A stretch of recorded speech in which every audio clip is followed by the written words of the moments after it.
நேயர் இருக்காங்க. ஹலோ வணக்கம். ஹலோ வணக்கம் மேடம். வணக்கம், உங்களுடைய பேர் சொல்லுங்க. கோயம்புத்தூர்லேருந்து தனஞ்செழியன் பேசுகிறேன் மேடம். கோயம்புத்தூர்ல இருந்து தனஞ்சயன். தனஞ்செழியன். ஓகே, சொல்லுங்க தனஞ்சயன். எப்படி இருக்கீங்க? சூப்பராக இருக்கு மேடம். நீங்கள் எப்படி இருக்கீங்க? ரொம்ப நல்லா இருக்கேன். ஓகே சொல்லுங்க, மேடம். தான சாப்பிட்டீங்களா? தர்மம்லாம் நிறைய பண்றது உண்டோ? தாராளமா.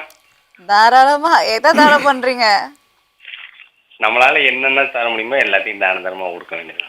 ஓகே ஓகே, பார்த்து ஏதாவது நோயை யாருக்கும் தானம் பண்ணிடாதீங்க.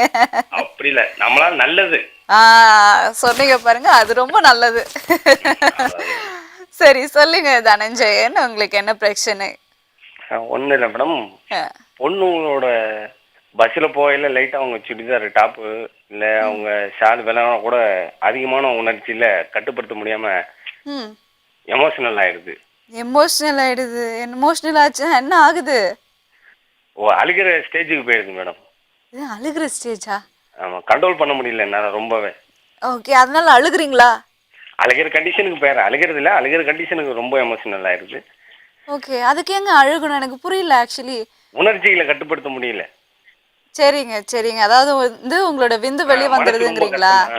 உணர்ச்சிகள் ரொம்ப இதாக மனசு ரொம்ப கஷ்டமாயிட்டு. ஓகே ஓகே, என்ன வயசு ஆகுதுங்க உங்களுக்கு? 25 மேடம். 25 ஆகுது. திருமணம் ஆயிடுச்சா? இன்னும் இல்லைங்க. ஓகே டாக்டர், இவருக்கு உண்டான தீர்வு என்ன சொல்ல போறீங்க? ரொம்ப பெக்யூலரா இருக்கு. நான் ஒன்றும் இல்லை, இது மன ரீதியாக அவரை கட் பண்ணல, ஒன்றும் பிரச்சனை கிடையாது. மேரேஜ் ஆனால் சரியாக வந்துடும். ஆமாம், பழகக்கூடியவங்கள்ட்ட கொஞ்சம் வேற மாதிரி மாற்றிக்க வேண்டியது தான். சீரியஸ் மூடுக்கு போக வேண்டாம். ஓகே ஆமாம், மன ரீதியாக மாற்றிக்கலாம், ஒன்றும் பிரச்சனை இல்லை. பிகாஸ் மேபி அவர் வளர்ந்த விதம் கூட இருக்கலாம் இருக்கலாம். ஸோ நீங்கள் இதை பயப்பட வேண்டிய விஷயம் இல்லை. கொஞ்சம் மன ரீதியாக வந்து எல்லாருக்கிட்டையும் ஃப்ரீயாக பழகி பாருங்களேன். நிச்சயமாக வந்து உங்களுடைய அந்த தாட்ஸ் எல்லாம் வந்து ரொம்ப டிப்ரெஷனில் போகாமல் மன சங்கடப்படாமல் மாறுறதுக்கு உண்டான வாய்ப்பு இருக்குங்க தான் டாக்டர் சொல்லி உங்களுக்கான தீர்வு. ஸோ நிச்சயமாக வந்து நிகழ்ச்சியை தொடர்ந்து பாருங்கள். அடுத்த நேயர் யாருன்னு பார்க்குறதுக்கு முன்னாடி நாம் இன்னைக்கு பேசிட்டு இருக்க டாபிக் பார்த்தீங்கன்னா வந்து ஆண்மை குறைவு. ஸோ ஆண்மை குறைவு பற்றி டாக்டர் கிட்ட மேலும் பேசலாம். டாக்டர் சொல்லுங்கள். பொதுவாக ஆண்மை குறைவுங்கிறது காமனாக எல்லாருக்குமே வரக்கூடியது. ஓகே, ஆனால் அது வந்ததுன்னா தீர்த்துக்க தெரியணும். ஒன்று சப்போஸ் வந்ததுன்னா அதை எப்படி நம்ம பேஸ் பண்ணி அதை தாண்டி போகிறது. அப்படியே இருந்தெல்லாம் ஏதாவது நடக்கிறது நடக்கட்டும்னு இருக்க முடியாது. ஆக அதுக்கு தீர்வுகள் இது பண்ணணும். ஒரு சின்ன வயசுல வந்து ஆண்மை குறைவு அப்படிங்கிறது சொல்லுவாங்க, கல்யாணம் ஆகி 1 வருஷத்துக்குள்ள வந்து ஆண்மை குறைவு இருக்கா என்ன ஏதுங்கிறதுலாம் செக் பண்ணணும் குழந்தை இல்லை நான். ஸோ எப்படி டாக்டர், அது கம்பல்சரியா 1 வருஷம் வரைக்கும் வெயிட் பண்ணி பார்க்குறதுங்கிறது? இல்லை, ஆண்மை குறைவில் பல ரகம் இருக்குது. ஓகே, குழந்தையின்மை பிரச்சனைங்கிறது ஒரு பக்கம் இருக்கும். வீரிய குறைவுங்கிறது ஒரு இது இருக்குது. வீரிய குறைவுனா பெண்ணை சந்தோஷப்படுத்த முடியாது. ஃபஸ்ட்டு வீரிய குறைவு கான்செப்ட். அது இல்லைன்னா சந்தோஷம் கெடும். ரெண்டாவது டைமிங். ஒரு பெண்ணை சந்தோஷப்படுத்துறதுக்குரிய டைம் கிடைக்காது. உடல் உறவில் வெந்து சீக்கிரமாக வெளியேறி அவங்களுடைய இதை எனர்ஜியாக இருக்காது. 2 3வது தான் குழந்தையின்மை பிரச்சனை. இந்த 3மே ஆண்மை குறைவு லிஸ்ட்ல சேரும். Okay okay okay. ஆண்மை குறைவு அப்படின்னா நானும் இருந்தாலும் சரி, இல்லை என்னை போன்ற சில பெண்களும் சரி, ஓகே ஆண்மை குறைவுனா குழந்தை பிறக்காது, இதுதான் ஆண்மை குறைவுன்னு நினைச்சிட்டு இருப்பாங்க. இப்போ வந்து ஒரு தெளிவான விளக்கம் கிடைச்சிருக்கு எங்களுக்கு. ஸோ சொல்லுங்க டாக்டர். பெண்களை சந்தோஷப்படுத்த முடியாது முதல்ல, அது ஒரு ஆண்மை குறைவு தான். ஓகே, அதே மெயின் பேசிக்கு. ஓகே, அதை நோக்கி போகும்போது எனர்ஜி முழுக்க பாலாகும். ஆண்மை குறைவுன்னு ஒன்று வந்தாலே எனர்ஜி பாலாகும். ஓகே டாக்டர், அடுத்த டேயர் யாருன்னு நம்ம பார்த்து பேசிடலாம். ஹலோ வணக்கம். ஹலோ மேம், என்ன குமார் மேம்?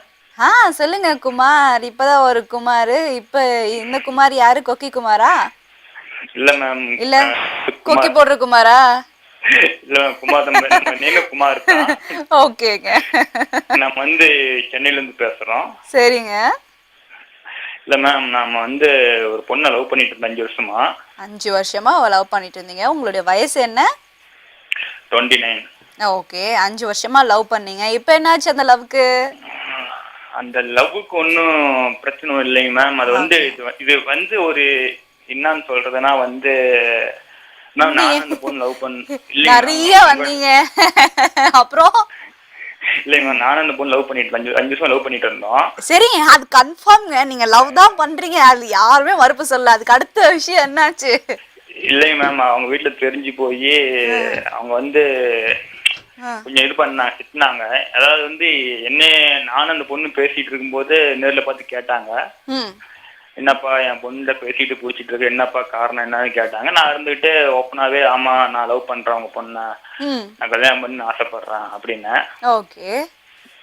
அதோட நிக்குது மேம். இவங்களும் வந்து என்கிட்ட பேச மாட்டேங்கிறாங்க, அவங்களும் அந்த பொண்ணை பார்க்க போனாலும் பேச மாட்டேங்கிறாங்க. அந்த பொண்ணு எனக்கு ஃபோன் பண்ண மாட்டேங்குது. நான் இப்போ வந்து சென்னையில் இருக்கிறேன். சரிங்க. அந்த பொண்ணு கோயம்புத்தூர் இருக்காங்க. ஓகேங்க. நல்லா பேசிட்டு இருக்கும்போது ஒரு மந்த்துக்கு 2 டைம் 3 டைம் போய் பாப்பேன் பிடிப்பேன். ஓகே. பாப்பேன் பிடிப்பேன்னா நார்மலா பாப்பீங்களா இல்ல வேற மாதிரி பிடிப்பீங்களா? இல்ல நான் இப்ப எதுக்கு உங்களை ஃபோன் பண்ணி உங்ககிட்ட பேசுறேன்னாக்கா, நீங்க நினைக்கிற மாதிரிலாம் தப்பான எந்த விஷயம் கிடையாது. ஓகே. ஒரு மன ஆறுதலுக்காக வந்து பேசுறீங்க, ஷேர் பண்ணிக்கணும்னு ஒரு நினைச்சேன். நிமிஷம் இல்ல கட் பண்ணிடாதீங்க. அது வந்து இப்ப நீங்க பொண்ணு தானே? ஆமா. அந்த பொண்ணா இருக்கும்போது வந்து உங்களுக்கு என்னன்னு தெரியும். அதனால அந்த பொண்ணு ஒரு நாள் வந்து அவங்க அம்மா என்கிட்ட பேசினாங்க, இந்த மாதிரி ஏப்பா என் பொண்ணு பேசுற பிடிக்கிற என்னப்பான்னு கேட்டதுக்கு, ஆமா அவங்க பொண்ணு லவ் பண்றேன் அப்படின்னு ஓப்பனா சொல்லிட்டு நான். சரிங்க. அந்த பொண்ணு இருந்துகிட்டு எதுக்கு நீங்க அப்படி சொன்னீங்க, இது வீட்டுல இருந்து ஒரே பிரச்சனையா இருக்குது. இல்ல லவ் பண்ற பொண்ணு வந்து இதுக்கு சொன்னீங்க, உங்களுக்கு கேள்வி கேட்க வேண்டிய அவசியமே இல்லையே. அப்படி கேக்குறாங்க. இப்ப கேட்டுட்டு வந்து ஒரு 1.5 வருஷமா சரியா பேசுறதே இல்ல. சரிங்க. அதான் என்ன என்ன அப்படிங்கிறது தான் உங்களுடைய கேள்வி இல்லையா? மேபி வந்து அந்த பொண்ணு வந்து உங்களை இப்படி ஒரு கேள்வி கேட்டிருக்காங்க, ஏன் அப்படி சொன்னீங்கன்னா ஒருவேளை அவசரப்பட்டு சொல்லிட்டீங்களோ அப்படிங்கிற ஒரு விஷயமா இருக்கலாம், பொறுமையா அவங்களே சொல்லியிருப்பாங்களோ என்னவோ. ஸோ அந்த ஒரு விஷயமா அதனால வந்து உங்கள் மேலே கோவமாகவும் இருந்திருக்கலாம். இல்லை வந்து வீட்டில் வந்து இல்லை இந்த பையன் செட் ஆகாது, நம்ம ஃபேமிலிக்கு செட் ஆகாதுன்னு சொல்லியிருக்கலாம். ஸோ அட்வைஸ் நிறைய பண்ணியிருப்பாங்க. நீங்கள் நல்ல பொசிஷனில் வாங்க, நிச்சயமாக வந்து அவங்க வீட்டுக்கு போய் பொண்ணு கேளுங்க தைரியமாக, அவங்க நிச்சயமாக மறுப்பு சொல்ல மாட்டாங்கன்னு தான் என்னுடைய நான் வந்து நினைக்கிறேன். நிச்சயமாக வந்து உங்களுடைய திருமணம் நடக்குங்கிற ஒரு நம்பிக்கை எனக்குள்ளே இருக்குது. நீங்கள் நல்ல பொசிஷன் வந்த பிறகு மாமியார்கிட்ட போய் தாராளமாக பொண்ணு கேளுங்க, மாமியார் ஓகே சொல்லிடுவாங்க. Okay, all the best for your marriage. கேட்கலாம், சொல்லுங்க வசந்தமாரி. சொல்லுங்க. வணக்கம், உங்களுடைய பேர் வசந்தமாரி மேம். என் பேர் வசந்தமதி. மதி. ஓகே, மதி. வசந்தமதி மேம். வசந்தமதி சொல்லுங்க, எப்படி இருக்கீங்க? மதி மதி வசந்தமதி. Okay, Vasanthamathi ma'am. எப்படி இருக்கீங்க?